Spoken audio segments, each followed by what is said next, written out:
김건희 씨 사건은 절대 과거형이 아닙니다. 현재 진행형입니다. 왜 현재 진행형인가? 첫째, 김건희 씨의 공범은 1심에서 유죄 판결을 받았고, 그런데 김건희 씨는 수사를 받지 않고 있어요. 소환도 없어요. 압수수색도 없어요.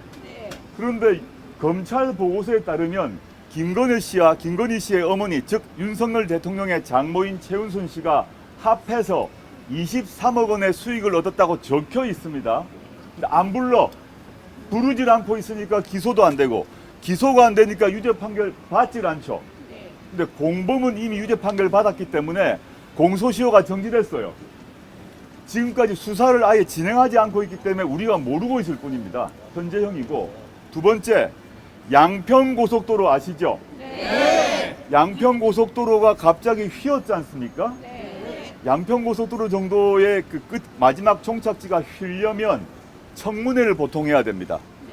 그리고 예타락을 해가지고 이렇게 길이를 바꾸는 것이 실제 예산을 그렇게 쓰는 게 타당한지를 검토를 해야 됩니다.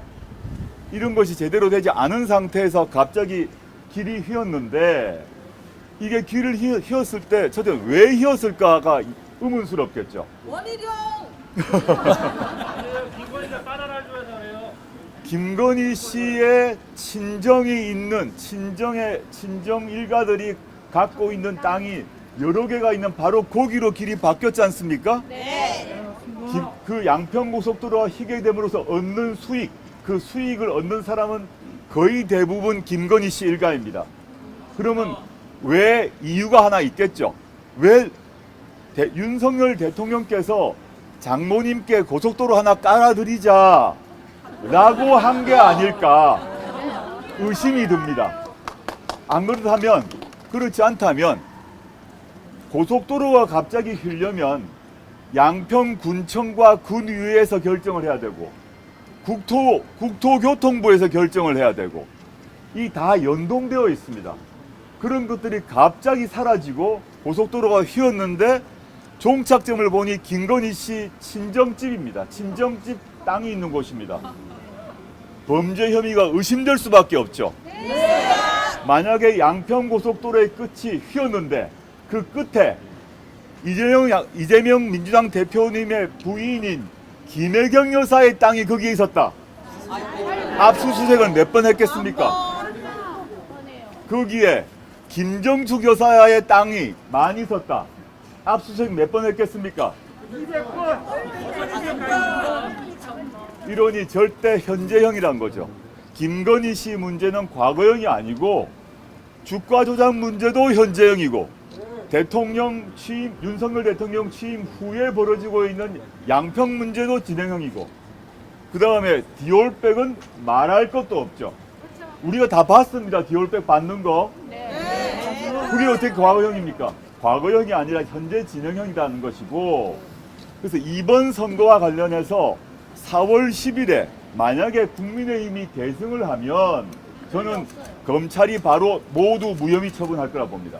안 돼요. 지금까지 주가 조작, 김건희 씨의 주가 조작 의혹 관련해서 무혐의 처분도 하지 않고 소환도 하지 않고 있습니다. 기다리고 있었다고 봅니다. 만약에 그 국민의힘이 그 총선에서 이기면 무혐의 처분 딱 하고 덮어버릴까 보기 때문에 반대로 민주당 포함해서 뭐 조국혁신당 등을 합한 범민주진보 진영이 승리를 하게 되면 소환할지도 모릅니다. 저는 4월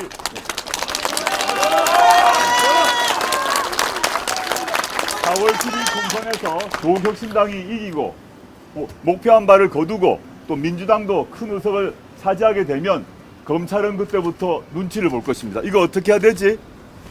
김건희 씨 이제 불러야 되나? 부를지도 모릅니다. 저는 그 장면을 꼭 보고 싶습니다.